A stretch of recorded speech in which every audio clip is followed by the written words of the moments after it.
क्या हो गया है तुम्हें? क्यों मुंह फुलाए घूमती हो? क्यों खुद को कमरे में बंद करके रखती हो? क्या चल रहा है तुम्हारे दिमाग में?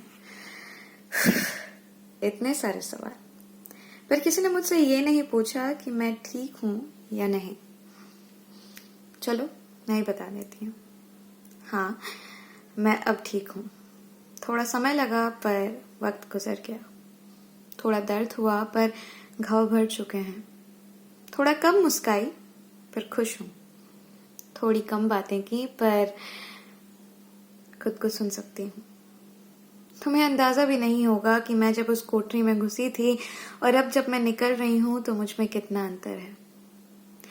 नहीं, अपने घर के उन 4 दीवारों वाले कोठरी की बात नहीं कर रही मैं, पर अपने मन के उस कोठरी की बात कर रही जिसको ना कभी किसी ने खटखटाया, ना उस काले कोने को खोजने की कोशिश की जिसमें मैंने खुद को समेट लिया था। कब हुआ ऐसा? पता नहीं, शायद हमेशा से ही था। किसी को बताया क्यों नहीं? कोशिश की थी, शायद किसी को समझ नहीं आया, या शायद किसी ने सुनने की कोशिश नहीं की। माँ, सर दुख रहा है, कुछ अच्छा नहीं लग रहा। ड्रॉअर में दवाइयां हैं, ले लो। दवाइयां खत्म होती गई पर न जाने क्यों दर्द बढ़ता गया। क्या भाई, मैं देख रही थी ना, हमेशा अपनी चलाते रहते हो, कभी मेरी भी तो सुन लिया करो। दिन भर किचकिच करती रहती। जा बैठ अपने कमरे में जाकर।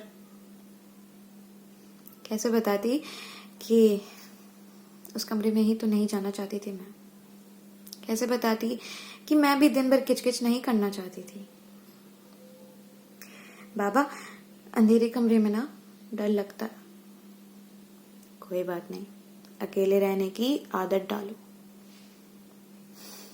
कैसे बताती कि अकेली तो मैं कब से रह रही थी, पर अभी अकेलापन मुझ पर हावी हो रहा था। बताया था मैंने, पर किसी को शायद समझ ना आया। सबको लगा बढ़ती उम्र के चोचले हैं, पर मुझे पता था कि मैंने आज तक खुद को कभी महसूस ही नहीं किया था। एक बहुत बड़ा खालीपन था मेरे अंदर, जो ना जाने किस चीज की तलाश में था, शायद खुद के। इसमें दोष किसका है? किसी का भी नहीं। तुम्हें तो अंदाजा भी नहीं होगा कि तुम्हारे वो शब्द मेरे मन में इस कदर घाव कर जाएंगे। तुम्हें तो अंदाजा भी नहीं होगा कि तुम्हारी अपेक्षाएं मुझ पर इस कदर दबाव डालेंगी। तुम्हें तो शायद ये पता भी नहीं होगा कि तुम्हारा वो मजाक मुझे इस कदर झंझोड़ के रख देगा। नहीं, गुस्सा नहीं हूं मैं किसी से भी। किस किस से गुस्सा करूं? असली लड़ाई तो मेरी खुद से है।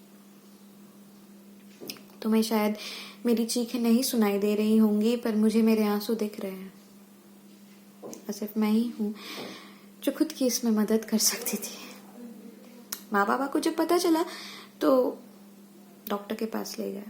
उन्होंने बातें की और कुछ दवाइयां दी।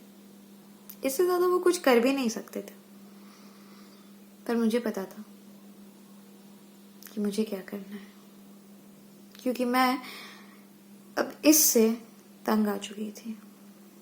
तो बस तैयार थी तुम सब से अपनी तरह मिलने को। मैंने वही काली ड्रेस पहनी जिसमें शायद मैं तुम सबको सबसे ज्यादा मोटी लगती थी। मैंने अपने बाल उसी तरह बांधे जैसा मैं चाहती थी, न कि उस तरह जिसमें मैं तुम्हें अच्छी लगती थी।